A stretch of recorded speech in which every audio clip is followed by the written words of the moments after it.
everybody. Welcome to La Lista, a LatinX writers podcast. This is your host, Ruben Mendive, and I'm going to let my guests introduce themselves. Just tell us who you are, how you identify, so the listeners at home can sort of get to know you. Hello, my name is Daniel Muño, and I am queer, gay, and my pronouns are he, him, his.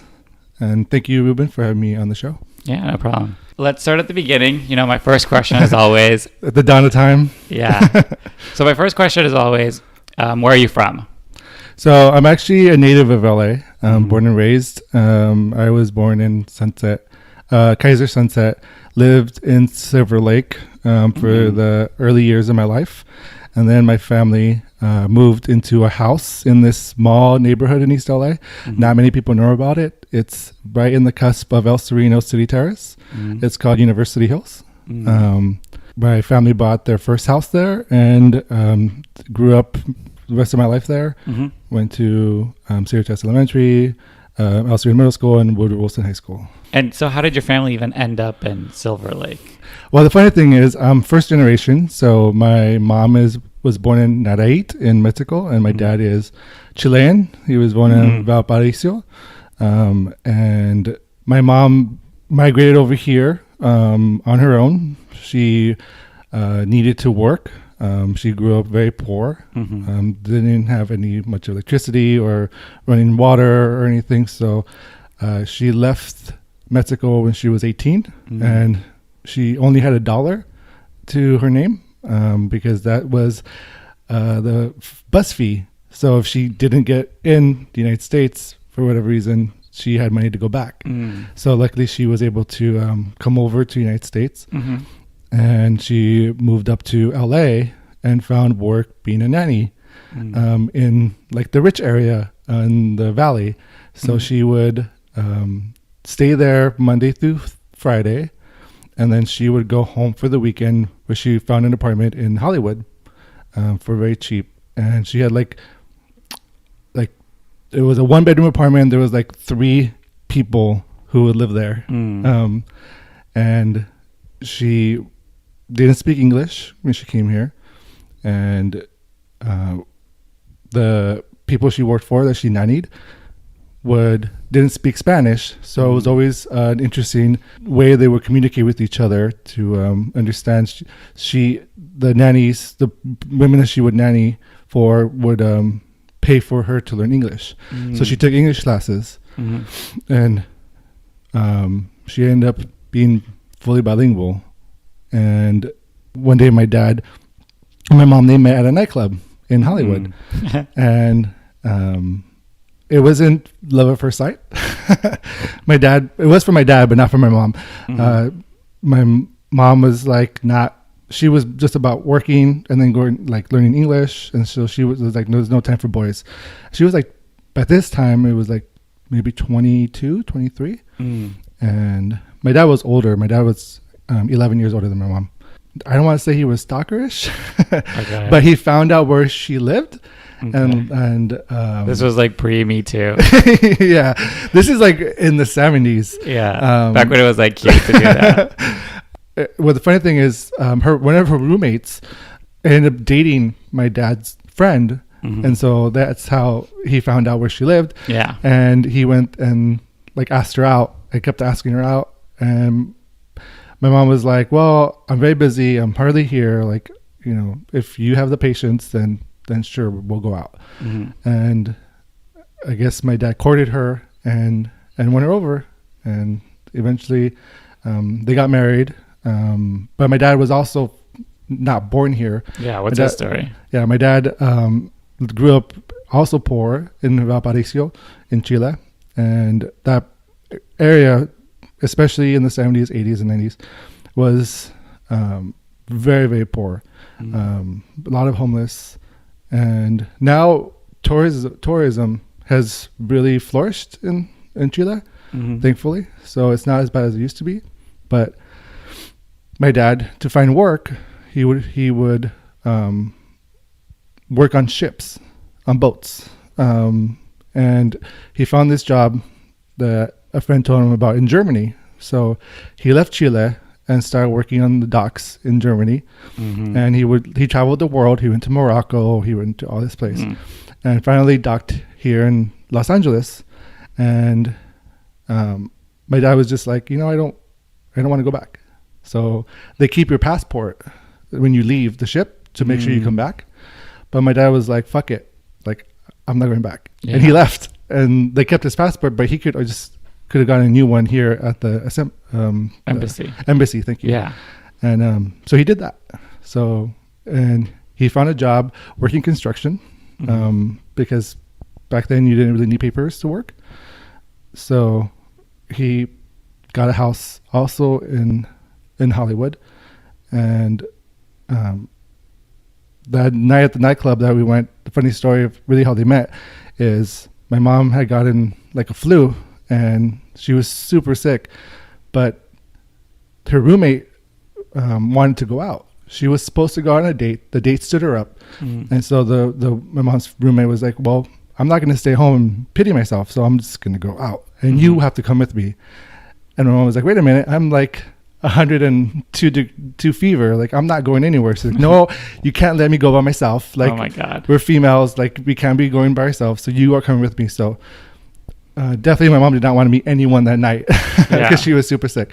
So, but eventually they both found a house or built a life here. They met and none of them had family here. My dad didn't have any family here. My mom doesn't have family here.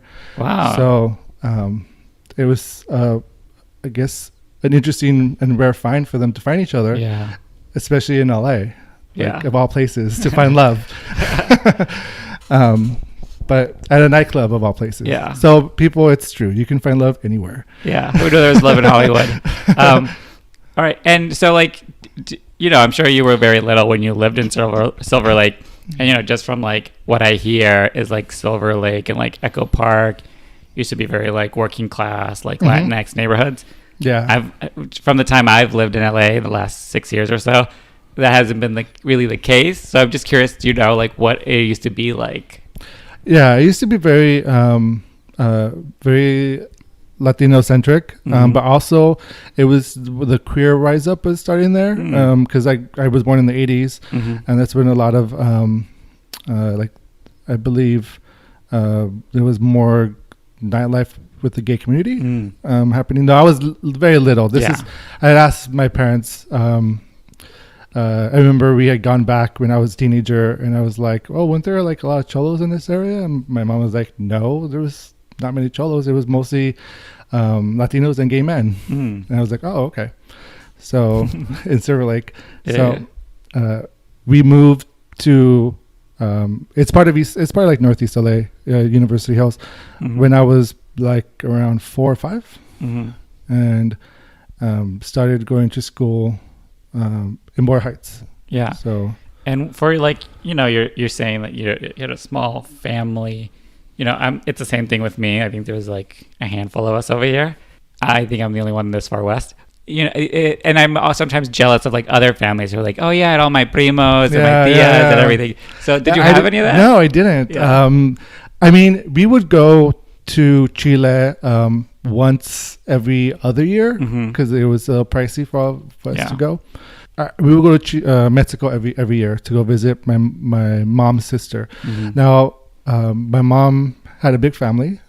She had an older brother, older sister. She was the middle child, and she had like 2 younger brothers and a younger sister. So it was like a lot of cousins, but we would only visit the one that was the closest. Yeah. So I had an aunt living in Ensenada that we would go yearly to go visit. So I grew up with those cousins, but not on a daily basis where I could be like, hey, primo, let's go hang out. Let's go play or something. It would be very selective. Usually during the summertime, during summer vacation was going to Mexico. And then like every other year in December between Christmas and New Year's, we would go to Chile because it's summertime in South America around that time. So it was like the best time to go would be around that time. Growing up, I guess I was lucky because I have 2 older brothers, and so at least I had them. But my mom wanted better for herself, so she applied to this program where Kaiser was willing to train anyone to become an employee at Kaiser, becoming a medical assistant. And so she went and she applied, and there was this like 2-month course that she went to, and having little kids was hard for her to do it, but she wanted more. And after the 2 months were over, she got hired. So we got lucky where I had health benefits growing up because my mom worked for Kaiser, which is not a common thing for a lot of people, unfortunately. I feel like there were some bad things growing up with not having family, but us 5 were really close. So we had each other because we didn't have other families who we can go to. No, that's true. And do you get like back to Chile anymore, or like when's the last time you visited? It's been too long. It's been about 10 years. But thankfully to social media, I could keep in touch with a lot of the family members there. It's hard going back because unfortunately my dad passed away in 2005. So it's always tough to go back to Chile. We went one time afterwards, and it was like seeing all the family members and them seeing us, and it's just like a lot of it was a moping session. But we do keep in contact with a lot of our family members there, thanks to like Facebook or Instagram or whatnot, and talking back and forth. And what's like Chile like, like the areas you visit? Because I don't really know that much about it. It's beautiful. They always say the best beaches are in Chile because it's basically one long beach. And it's really community, which is great. There were people who growing up, I thought they were my cousins, but they were just neighbors. But because everyone was so close there, it feels like family. And it's always an interesting thing because I didn't have that growing up. I would only have that when I would go there. So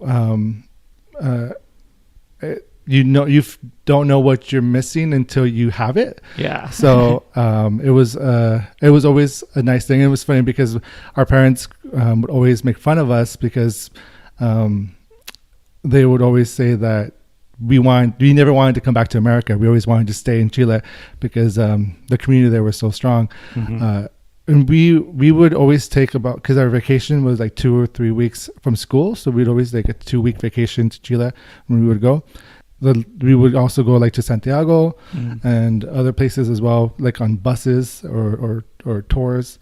And it was fun. It was really cool to visit. It's such a beautiful place. I want to go now. It's so pretty. And they have everything. Also, they have like volcanoes, they have deserts, they have beach, they have like metropolitan cities. It's like its own California almost. It's pretty cool. So like tell me about you, like growing up, in University Hills, like I just want to know what you were like in like elementary school, like in high school, like, you have this small family, like, who I always say, like, who were you, who were you pretending to be, how did other people see you? I was really shy. Like I was super shy growing up. I didn't really have much of like childhood friends growing up, I guess. Especially because like my kindergarten years, I went to like this one school, and then I would go to a different school my first grade, second grade, third grade. Then I went to a different school for my fourth, fifth. So I didn't have like those friends that you see in movies that you grew up with. I feel like that like fucks us up so much. I know, you're like, what's wrong with me? So I would watch TV a lot. I would watch a lot of TV, which is probably why like I love writing. And I remember that my brothers were jocks, and they would play basketball all the time. And my dad had put up like a basketball hoop outside our yard, and my brothers would like play all the time. And I was like, that seems like I'm not into that. So I would watch TV, or I'd like, I don't know, like play video games or something. And not really socialize a lot. And I remember in my 6th grade, I was like 11 at this time. Mm-hmm. We had parent teacher conference, and I remember my mom telling me afterwards, after the parent teacher conference, asking me like, "Is everything okay? Like, are you okay?" Mm-hmm. And I was like, "I don't understand what that means." Yeah. She's like, "Well, your teacher says like you have a shell up, and you need to break your shell. You need to like come out of your shell, and like if everything is okay, like you'll let me know, right?" And I'm like, "Well, there's nothing to say. I don't know." It was then when I realized like, oh, like I need to be more social, I guess. But also like let the kid be shy. I was like, I'm getting good grades. I was very studious. I never had a problem. Yeah, I was really shy too in school. Like, yeah. Not much changed, I guess. I used to every year I would have a new group of friends. Like I wouldn't ever keep the same friends for whatever reason. So when I went to high school, I met this girl in my math class. We used to have groups, and she saw how shy I was, and I wouldn't really speak, but she was very funny. And her name's Rochelle. Shout out. We're still friends. Oh, cool. I used to think she was like the funniest person I ever met. She was just like so funny, and she's like, "You should take drama, and like you should take drama next year." And I was like, "Drama? What's that?" I had never, I didn't know what drama was or theater or anything like that. I mean, we did plays, like, but I was always like a small little part. Like we would do the Joseph, Mary, and Jesus story. And it was like always a shepherd or something in the background when I was a kid. So I was like always in the back, like didn't want to do anything. So she's like, "No, like it'll help you. Like it'll help you, socialize more and whatnot." And I was like, "Well, what do you do in drama? Like, what is it?" She told me, you go in front of people, you act, you do exercises, all that stuff. And I'm like, that sounds horrible. Why would anyone ever want to do that? Like have a spotlight on you. Yeah. That sounds so scary. And she's like, no, I'll be there. Like, at least you'll know one person. Cause she's like, I plan on taking it next year. And I'm like, fine. Like, let me talk to my counselor and I'll take drama. So I did. Fast forward to the next year, first day of class. I look around and she's not there. Oh my God. And I'm like, where is she? Like, I don't know anyone in this class. Yeah. And I'm nervous now. And the first day of class, they made everyone go introduce yourself in front of on stage. And I'm like, what did I sign up for? Yeah. Like, damn you, Rochelle. Shout out again. Damn you. I was like, okay, well, I'm going to drop this class and take something else.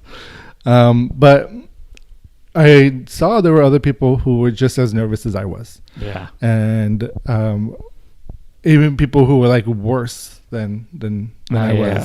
That was probably me, like basically crying. Yeah. And a part of me was like, why did you take this class? But then a part of me was like, well, I guess this is kind of like an important thing to do. So I remember there was no one growing up, so the teacher started to pick random people, and then finally they picked my name, so I had to go up, and I think I led with like a joke or something, and everyone laughed or something, and I was like, okay, this is not too bad.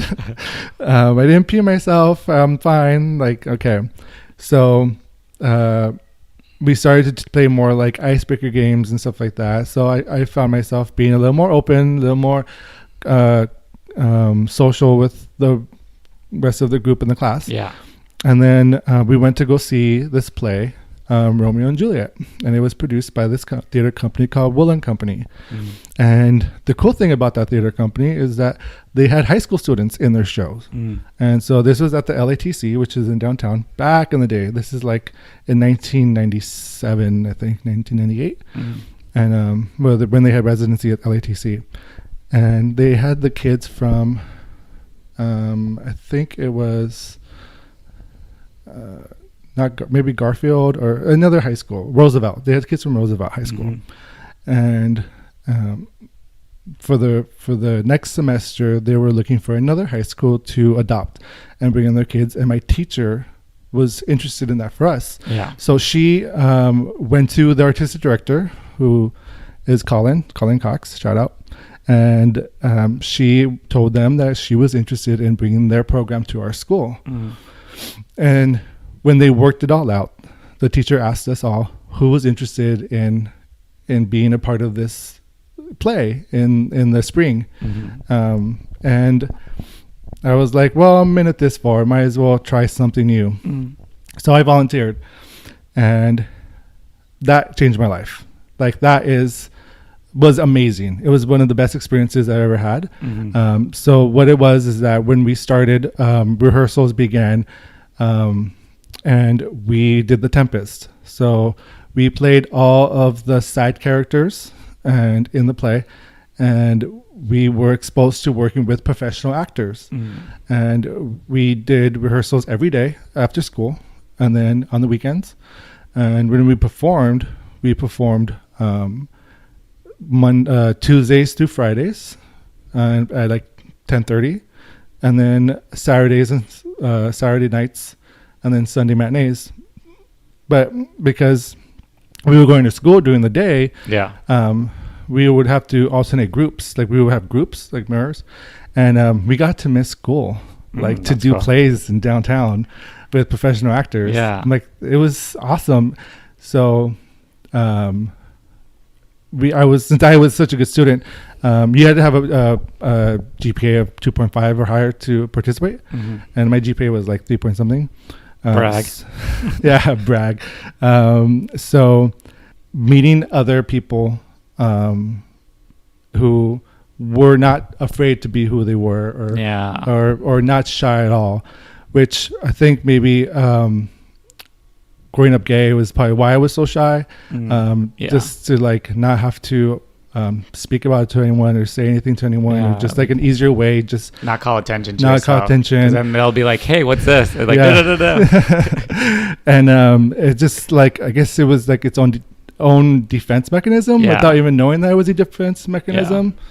But in theater, there are all kinds of characters and types in there. And I remember meeting one of the actors who was out, and just thinking like, wow, that's so awesome, and inspiring. And having another, which was cool, because that got me to come out when I was 15 to my friends. So that's cool. That's a big thing, and it's good that this like program it opened up the world a little bit more for you, so you sort of like felt more comfortable. Yeah, that's cool. And so I remember coming out when I was 15 to a couple of my friends, and then so we did this program, and they liked us so much that they kept coming back. And I was in basically drama my junior year also, and my senior year. And they kept the theater company just loved our school so much that they only had our school go there, which was like, it was awesome. So that felt like home for a very long time, and I felt very comfortable with them.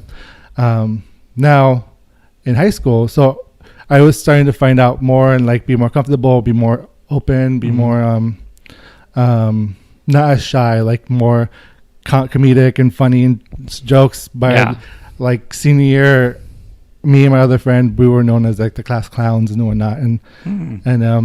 But going into senior year, I was telling people but I was very deliberate of who I told.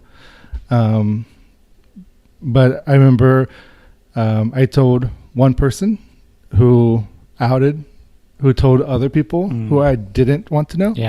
And basically I was outed my senior year to a lot of people, and that was kind of traumatizing for a moment. I bet. Because that is like why a lot of people stay closeted, especially in high school, because like you can't trust these kids. Like you tell the wrong person, like everyone knows that. Like, that's the whole thing you're trying to avoid. But then by like telling a couple of people just to like be more authentic to them about who you are, it's like you're constantly running the risk that like worst case scenario that'll happen. Right. And there was like a sense of control, I guess. Like I controlled who knew. I controlled like this, and I controlled that. So when I was unable to control it, and it And it's funny because like freshman year, like no one knew who I was because I was super shy. But then when I started to be more open and do theater, like I was being the leads in plays, so like people started to know who I was, and I was getting more popular and whatnot, and people started to talk to me. So when like that happened, like I remember feeling like I can't trust anyone, and it's like being so. It was very traumatic. So when I went to college, I was like, I'm not telling anyone because like this is just going to be like. So they scared you back into the closet. Well, yeah, it was just more traumatizing than anything. Especially because I had a brother that went to my school, and I wasn't trying to tell my brother right there and there. Yet.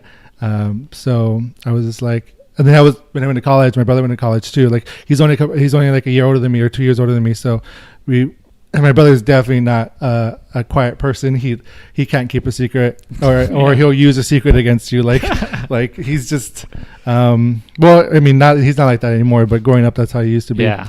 Any leverage he can get to get like something out of you. Yeah, very brotherly. Yeah. In college, I went to East LA College for the first couple of years, and it was interesting, like dealing with having a significant other and being in the closet at the same time. That was always like a messy thing to deal with. And I remember a boyfriend I did have, he grew up in Arizona, and he was living with his best friend and his best friend's cousin, and he ended up his best friend's cousin, who was a female boyfriend, came back, also had a son, and the boyfriend was like, I don't want my son living in the house with two gay men, like I don't want him turning. So she kicked them out, and my boyfriend at the time didn't have a place to stay. So I was like if he didn't find a place, he'd have to go back to Arizona, we'd have to break up. Drama. Yeah. I went to my mom, and I had asked her, I have a friend who is down on his luck, and wondering if this friend could stay here. And I wasn't out to my mom, and I wasn't out to my dad yet. I was like 19. And my mom was like, oh, I don't know, like we'd have to talk about it, like but we'll see. And then I was reminded about something that happened when I was younger. And this is like, of course, how did you not know I was gay? I used to love watching the show Dawson's Creek. And I used to watch it with my mom. So super gay. And there's a part where Jack comes out, and the dad disowns him, and my mom was like, how would you do that to your son? How can he do that? Like, you love your kids no matter what. And then like flash forward to now when I'm 19, like I remember that moment stuck with my head. It's like those weird little, like, as a queer kids, you're like always we try to read the room, so you're like and you remember, that's how you remember all that stuff. Like I remember every time like my parents said something about like queer folks, I was like, okay, is it safe? This is the only marker you're reading the room. Yeah, exactly. It's the only way to know. And even then, it's like still a gamble, because if it's a TV show or somebody else that they don't know, it's also different with family. And your own kid that you raised. But I was like, okay, well, I told my mom, like, Mom, I don't want to lie. It's not my friend. It's actually my boyfriend. I'm gay. And you could hear a pin drop. Like, it was so quiet. And that's a lot of info in one sentence. Yeah. And it's like nerve-wracking when you're like, say something or anything.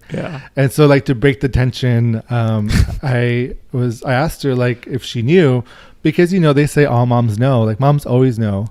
And my mom said no, she didn't know. But I don't know if she was just in denial or who knows, or what. I feel like also all mom knows is like something we've made up. I know, just from like TV or something. My dad knew. Dad knew after when I came out to him later on.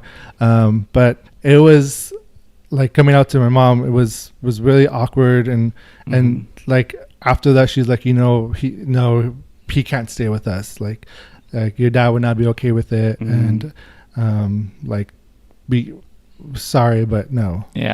So after that happened, luckily my boyfriend at the time. So I came out for a boy. Yeah. Stupid reason. And so he luckily eventually found a place to stay. So he didn't have to move back to Arizona. Mm-hmm. But me coming out to my mom was not the easiest. Mm-hmm. Like, because me and my mom were really close growing up. Like we were every weekend we go do stuff together. Mm-hmm. And I found myself like not doing anything with her anymore. Like she wouldn't ask me to go with her, and so like it was this huge strain on our relationship.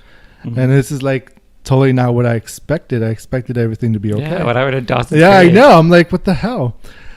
And so like I would say after 6 months, things started to turn around a little bit. But then I understood. Like I was upset because I didn't realize it. But then someone, I remember I followed this blog at the time. Again, this is like 2002, 2003. Yeah. So YouTube is very important to queer kids. Yeah. And this guy, this gay vlogger was saying, you know, like, don't get upset if your parents don't come around right away, as long as they don't say like to get out of my house or anything. But if they're just quiet or silent or they act different, you've had to deal with this for most of your life. Like you grew up questioning, identifying, coming out to yourself and dealing with it, and it wasn't easy, I'm sure. So you can't expect them to come around in one day to be okay with it. They have to process it too as well, just like as you processed it. So I took that to heart. And it's a good thing you found that too. Like, it's like I didn't know I needed to hear it until after I heard it. So I let her be. I let her have her space. Yeah. Then my dad got diagnosed with cancer. So when my dad got sick, he had a very, very, very hard diagnosis. It was a bone cancer, and they only gave him like maybe 6 months to live. And when that happened, like obviously, like that. Unfortunately, that was the reason why we got back. It's sometimes I look back and I think it's sad that I took that, but then sometimes I'm like, well, it's better that we will focus on my father anyways. And it's also like when things get real, like the bullshit sort of falls away. So like that's why very much so. So I think that's why your mom was like, even if she wasn't her feelings about it, it's like, you know what, it's like not that serious, so I'm gonna get over it. Which is when spoiler alert, when I finally eventually came out to my dad, he already knew he was dying. So he was at that point was you know, there's not much I can say because I won't be here much longer. So whatever makes you happy, just make sure you do what makes you happy. And my dad, but he had known since I started drama in high school. So he had already had assumptions. That's funny. So though they had diagnosed my father for maybe 6 months, luckily he lived almost 4 years with it. So he lived longer than they had expected, but eventually he was the cancer got him, and he passed away in 2005. But now me being more comfortable in my sexuality, being out more, not being as shy as I used to be, I think it was a journey that I had to go on. And like everybody's journey is different, and for you I feel like you sort of were like painted into a corner half the time, and you had to come out in order to like help your boyfriend. You know, when your dad's died, you're like, well, he has to know who I am. So so it's, you know, it's not like you sort of had a deadline for a lot of these things, so you sort of had to like, ready or not, here you go, you know, which is like, and I would rather have, I mean, do I regret any of it? No, because it's where it landed me. But could I have needed more time? Sure, but I think we all could have used like way more time. But that's part of life. Yeah. So I don't regret any decision that I made. Yeah. So that's good. Another basis of me coming out and be more comfortable. So it's funny because like in my 20s, I didn't have a lot of gay friends. I had a lot of lesbian friends.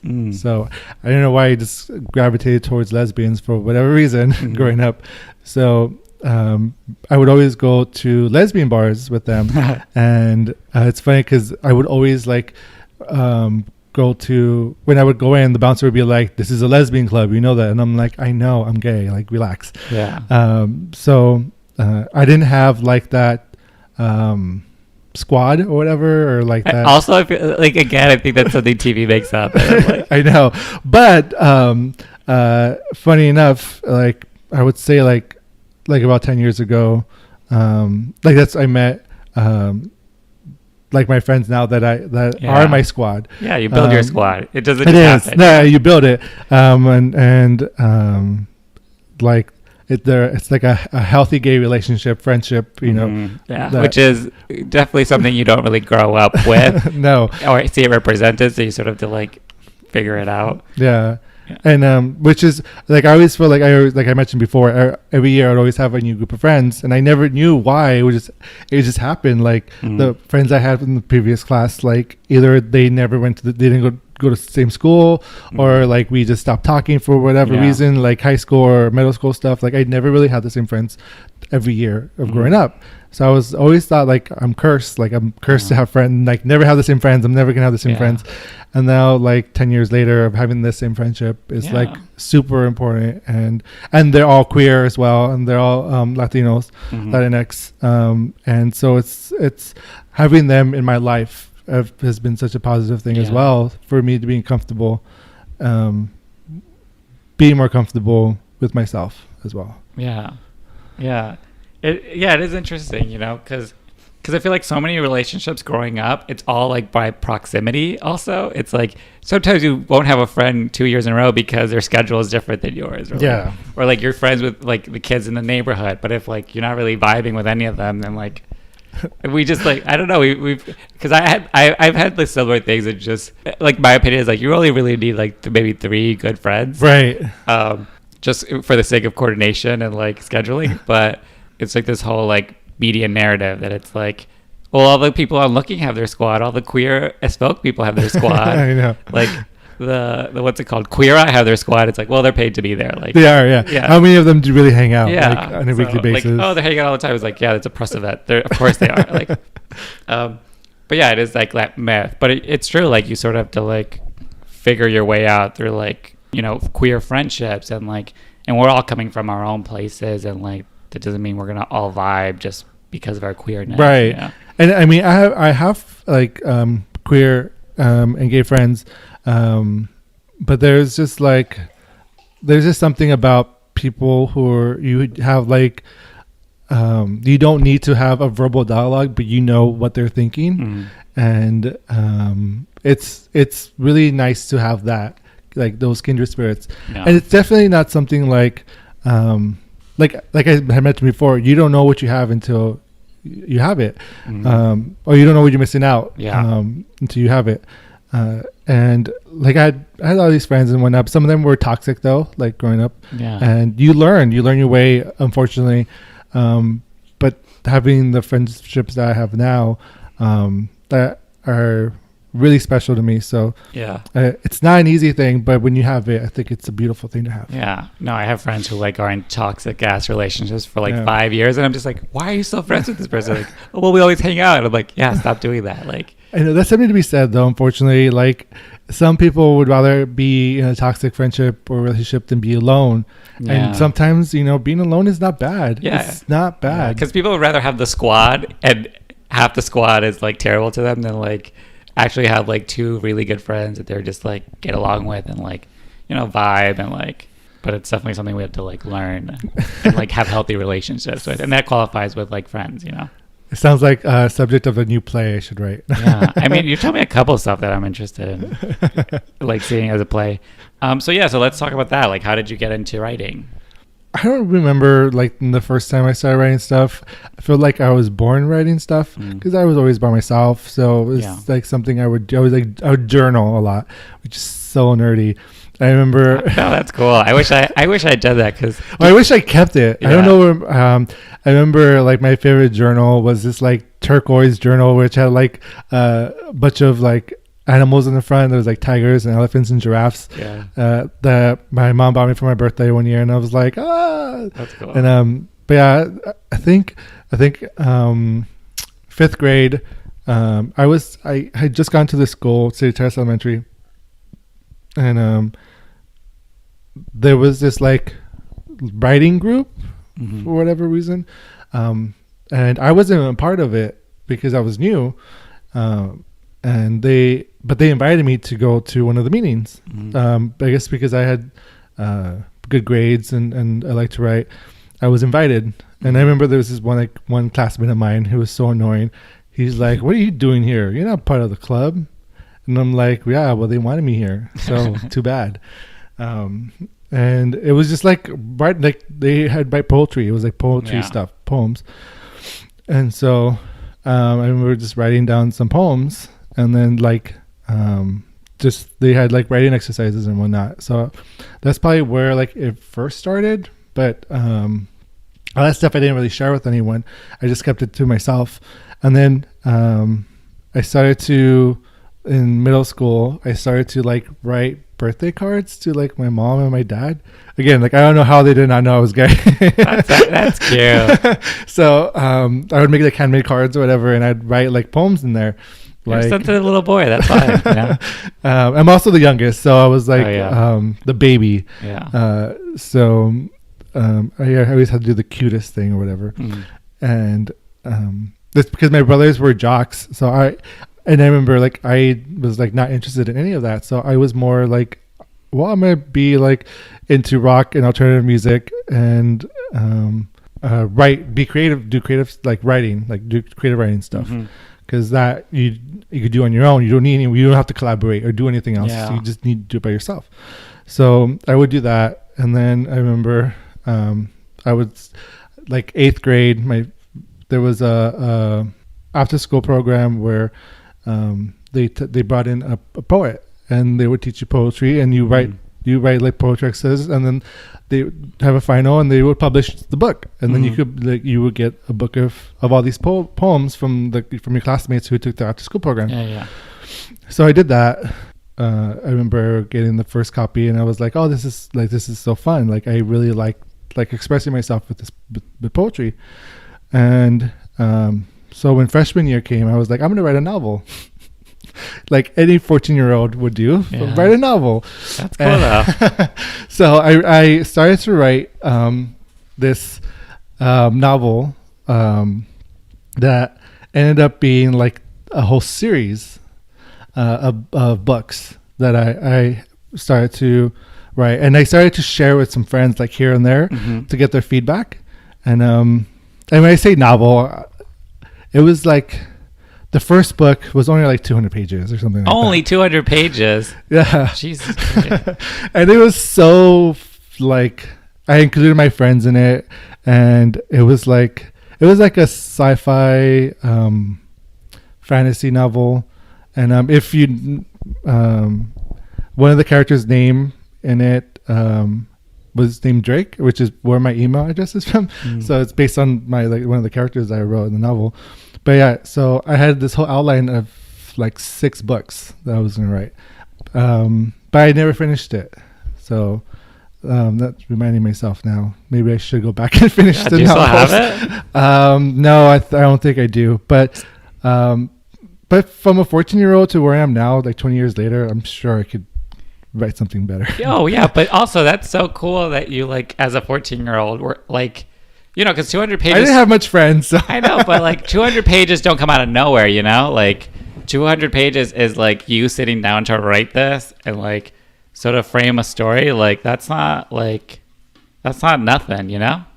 Like I think, because you know they say like write every day, like a writer writes every day, and like have a regimen and blah blah blah. And like if you're 14 years old doing that, like, you know, that says something about like you are a writer and you want to be writing, and it's something you're passionate about, and it's like the fun thing you could think of to do when you're by yourself. Like, you know, like some kids will just like throw rocks in a pond. And you like sat down and like started typing this thing up. Well, I got lucky. I was one of the first people in my classes that got a computer at a very young age. So I self-taught myself like how to type and whatnot. And so I remember like some of my most fun times, which might be depressing or not, but it would be in the computer typing, writing these stories and whatnot. My favorite thing to do was just writing, typing. I was in there forever. I remember like when my brother, who was in college, when I would be writing, he would tell me to get out because he had a paper to do, and I'm like, I'm busy, I'm writing too. So yeah, I remember I would pass out some stories to some of my classmates that I had, and a lot of them gave me a lot of good feedback on it. So that was cool. Of course, the ones that I put in it, it was like this whole, like, it has like vampires, witchcraft, and all this stuff. So it was all this fantasy, sci-fi. Some of the ones who I offed in the book were like, hey, why did I get killed off? And I'm like, it's just part of the story. You secretly hate them? No. I picked like the most innocent people to kill. Yeah. And so, like, you know, when you, after like high school, when you were at ELAC, like, was your major writing? Like, what were you doing with that? No, I guess when I got into drama in high school, I guess I got more into acting than writing, so I had focused on that. I didn't give up writing completely. I remember I wrote my final in piece in my senior year in high school. I wrote this like 3-page monologue that I performed, and I went to ELAC. But I should mention that actually I auditioned to go to NYU. And I got in. I was gonna go to for acting to NYU, but right before I got accepted, right before I was supposed to pay for the tuition. That's when my dad got sick. Yeah, and then so I thought it'd be better to be nearby. Yeah. So and then I graduated in 2001 from high school, and so that's. In September is when September 11th happened in New York, and my mom was like, "Oh, I'm so glad you didn't go to New York because you would have been around there when September 11th happened." So, so instead of going to New York for school, I didn't have a backup plan, so I just ended up going to ELAC and then focused on acting there. And then when my dad passed away. I took time off from school. I took like 3 years off and just worked. Yeah. And then I decided to go back to school, and I went back to ELAC again. And it was weird because I had gone to ELAC like for a year and a half. And then when my dad passed away, or I stopped. And then when I went back, like no one remembered me. So I was brand new again, starting from scratch. Yeah. I didn't have the confidence in acting again, but I had missed doing theater for those 3 years that I wasn't doing it. So I was okay with like doing backstage stuff. Yeah. Instead of being like in the spotlight. Like I had no confidence anymore. Just being away from it for so long. So I was like, I'm gonna just start from zero again. So this is, and then there I started to take stage management class, and I took directing class, and then I took a playwriting class, and I found myself enjoying that aspect of theater more than being on stage. Yeah. Even though I still would do some shows, I would still act in some shows when I went back, but I found myself enjoying writing, enjoying directing and stage managing a lot more, doing more behind the scenes work stuff. Yeah. So after that, I started just focusing on directing, and I put writing to the backside, and I started to direct more. I started to join this theater company called Company of Angels, that at the time was in downtown. And I took it as a sign because they were across the street from LATC, which is where I used to do theater in high school. So they used to do at the Alexandria. So I started to direct more and stage manage. And that's how I got into that theater company. And I always told myself, like, I should write something. Like, but literally I was working every single show that they did. That I just never had the time. Yeah. So finally, I was finishing ELAC and doing Company of Angels at the same time. I wrote this short play. I was supposed to write it with a friend, but instead we were like, let's see who does it better. We'll give each other 30 days. Whoever finishes it, and we'll present it to some friends. Whoever likes it, that's the version that we'll do. Okay. So we ended up writing it separately, and I was the only one that actually finished it. He didn't finish it. So my friends ended up picking mine, and they ended up doing this for this fundraiser thing. It was just like this little play or whatever, like 20 minutes, 25 minutes long or something. It was about this girl. It's called The Girl in the Enchanted Forest. It's about this girl who had to learn the meaning of sharing for Christmas because, and in doing so, she meets these like fantasy characters and whatnot. And we did this for a toy drive that a friend's mom was in charge of. Yeah. And she's like, she knew we were in theater or whatever, so she had asked. So it was my first play that got produced, I guess, but not really. Yeah. So, you know, the people they bought costumes and everything. It was really cute.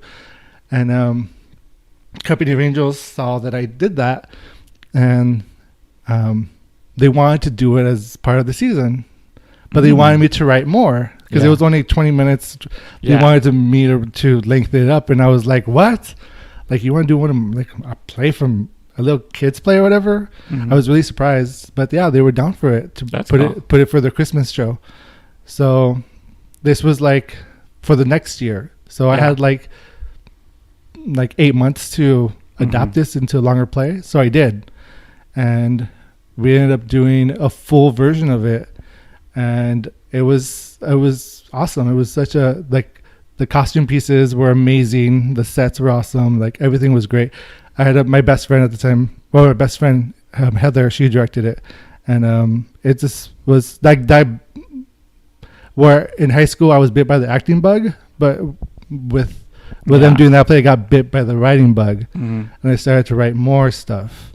And I wrote. I got involved with this other theater company in East LA called Eastside Theater Works, and they were doing after school program for kids. And I decided to write a play for the kids. You know, like I heard that they were struggling looking for pieces to do that were free or that were. So I decided to write a play specifically for the kids. Like, I would go after school and like meet the kids and like get a sense of who they were and whatnot. Yeah. And I wrote a play called Wish Upon a Star for them, specifically for the kids.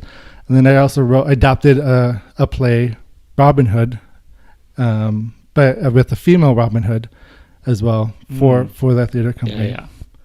So I did stuff like that, and then I got into Brown and Out, where I guess this is the first time, because everything I wrote before was family centric or for specifically like for kids. Yeah, that I actually wrote about adult theme. Interesting. And queer themed. Very interesting. And so when I did the workshop, I knew I wanted to write something to do with, so the play I wrote for Brown and Out, it's called Zaddy, and I knew I wanted to write something about an older man and a younger man, just because that's been my experience with dating. I'm usually the younger man who likes older men, and so I wanted to write from my perspective of how I knew things and whatnot. Yeah, and I wanted to write about someone who is insecure with everything, basically, and realizing now the age I'm at now, we're still fucking insecure. Like, people are just insecure about no matter what age they are. Like, even though, like, at the time, me dating older men, I always was like, wow, these people always have it together. Like, you know, they're so like blah blah, like total bullshit. Yeah, once you're that age, you're just like, oh, they told. I have no idea what the hell I'm doing. Why did I think they did? Like, exactly. Like, you're okay. But also, like, in those type of relationships, like, people sort of fall into roles too. Like, well, I'm the younger one, like blah blah blah. I'm the older one, so I have to be like, like I'll take like it's like gendered, but also like truly like daddy, and like it's like very weird dynamic that like sometimes people tend to fall into just because of like age differences. That yeah, I do notice that, Yeah. and some of my friends who are now dating younger men, yeah, but when I knew them growing up, they used to date older. It's just a funny dynamic. yeah. But And I feel like now you can be over 30 and be a daddy. Like, Yeah. I feel like it's skewing younger and younger. it is. So I knew I wanted to write about those themes, about being insecure, but it being okay being insecure, because we're all insecure. Yeah. Like, don't worry about it. Like, just worry about being happy, Yeah. basically. And when I wrote the play Zaddy, it took me a while to write it because there's a deep monologue that the main character talks about, and it was very personal. But I felt like if I don't expose myself, like, then people are not gonna relate to it. Yeah. Because people relate to the truth, and if Right. you're not being truthful, then it's like, yeah, and that's something that I've learned, like growing up, being your authentic self, like not being too shy, to stray away from everything, Yeah. being bold and having something to say. Yeah. Whether it's something that is important. Yeah, because people recognize that, when someone's being themselves and not afraid of it, not insecure about it, it's like that's attractive to people. Someone that's withholding and trying to like, keep you at a distance, like no one wants to really be friends with that guy. No, yeah, because you always seem shady, or you seem like you're hiding something, Yeah, or what's like, your ulterior motives or something. Yeah, or like not even that personal. Like they're like, oh, this person's like not that interested in me, so like, like if you're not engaging with somebody, then they're like, oh, okay, well, that's sort of what we want out of like human connection, is like, back and forth. And if someone's giving you nothing, then you're just like, okay, cool, like, because they might even think it's them. And they're like, okay, let me stay away from this person. So when we did Burn Out, I was really happy with the turnout of what happened, of how it went. That I also did another writing workshop while we were doing Burn Out. I did Q Youth Foundation's East Side Queer Stories. And that was another writing workshop, which was awesome. It was a 8-week, so Burn Out was 10 weeks and 10-week intensive. And this was 8-week intensive playwright workshop. It was in that play writing class, I ended up developing another play that I'm very proud of. It's called Prep. And it's not about the drug. It's just a play on word, because it deals with prepping for an interview and prepping for food service, because it takes place in a restaurant. And so that's another queer Latinx type of play that I'm writing, that I like now that I'm writing more adult stuff that I can relate to. Because I wanted to write kid stuff because I know theater changed my life as a kid. It brought me out of my shell and all this stuff. So I wanted to give back to my community. But now I also want to give back to like my queer community, that have voices that people can relate to but haven't necessarily heard yet. So I ended up, now I'm part of like this other writing workshop as well, developing another play. I haven't had a title for it, but it's about a man who's about to get married to this other man, and he's having cold feet, and his mother steps in to like talk him into it. But in doing so, like all these truths come out and stuff. So drama. So I'm just like, I'm having a blast now that because I've always teetered to having playwriting as a hat I would wear, because I was mostly known for directing and writing and producing. So now this whole venture into writing is, and I mean, I hope people enjoy my stuff. I mean, I know a couple of people that went to see Broadening Out enjoyed your piece. Like, I saw a couple of reviews that shouted you out. So, people definitely are enjoying what you're doing, Thank you. Appreciate it. So, and it's cool that this, like, you were sort of writing for this, like, child audience, and then Broadening Out sparked, like, the next, or, like, a different thing you could do with your writing. And it's got the ball rolling, which is amazing. Yeah. And I had written this, like, web series about bears, I guess, because you can consider me a bear. And now that I wrote like all 10 episodes already, but now that I'm older, because I wrote this like maybe like 9 years ago, I went back and now I'm rewriting it to like fit better. Yeah. Because now that I have a better understanding of who I am. Yeah. And what messages I want to say. Mm-hmm. So like growing up is probably like the best learning experience one can have when it comes to writing. Truly. Nothing beats experience, you know. It's the authentic truth. Yeah. That really helps.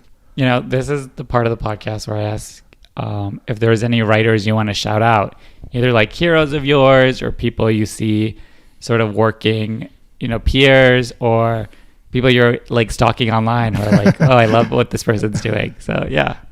Actually, there's Evangeline Odas.